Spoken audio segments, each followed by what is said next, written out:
Il y a 2 ans, j'ai connecté avec une étudiante appelée Ben qui avait grandi dans l'Église.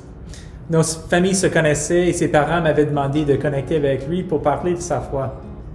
Alors j'ai rencontré Ben dans un Starbucks, nous avons jasé un peu, puis je lui ai demandé de me raconter son histoire spirituelle.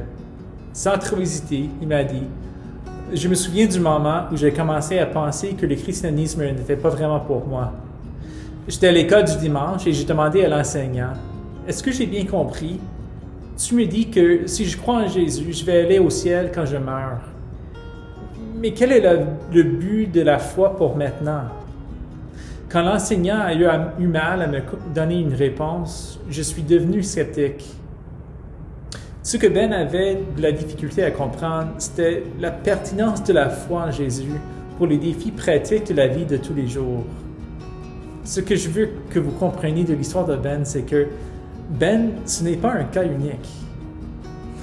Le groupe de sondage chrétien Barna a mené une étude sur les milléniaux il y a quelques années. L'une de leurs conclusions était que les milléniaux sont 4 fois plus susceptibles de rester à l'Église lorsqu'on leur montre la pertinence de leur foi pour la vie dans tout son ensemble. Je le répète pour m'assurer que vous l'avez bien compris. Les jeunes de la prochaine génération sont 4 fois plus susceptibles de rester connectés à une communauté chrétienne lorsqu'on leur montre que leur foi est pertinente dans tous les aspects de la vie. Nous sommes au milieu d'une crise dans le christianisme occidental.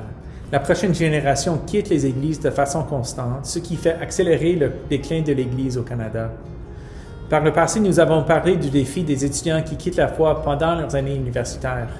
Les études montrent que la moitié d'entre eux risquent d'abandonner leur foi pendant leur temps à l'université. Alors quand les études nous montrent que nous pouvons les aider en soulignant la pertinence de la foi pour la vie dans tout son ensemble, je deviens pas mal motivé.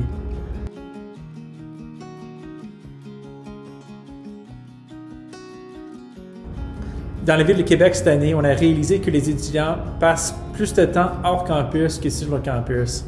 Alors, on a décidé de former un partenariat avec des églises de la région pour louer quelques maisons pour les étudiants, appelées les maisons Impact. 12 étudiants habitent dans ces 2 maisons pour atteindre les étudiants qui habitent dans les quartiers autour du campus. Plus de 100 étudiants, la plupart des non-croyants, ont assisté au premier repas communautaire des maisons Impact, un repas qu'ils offrent à leurs voisins chaque semaine. À travers les repas, les étudiants chrétiens apprennent à partager l'Évangile avec leur père.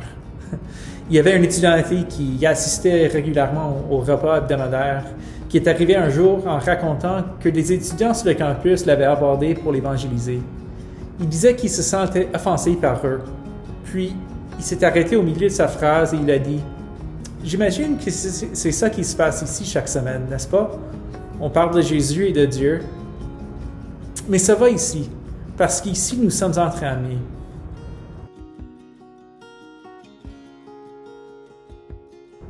À Montréal, comme dans plusieurs autres villes canadiennes, nous répondons aux grands défis de santé mentale qui existent sur les campus en servant les étudiants dans leur lutte avec l'anxiété, la dépression et le stress.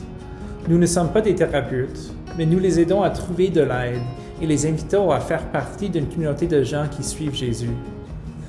L'une de mes histoires préférées cette année est celle d'une étudiante qui a appris que Jésus est avec elle dans sa détresse, plutôt que de considérer sa difficulté comme une preuve de sa faiblesse spirituelle.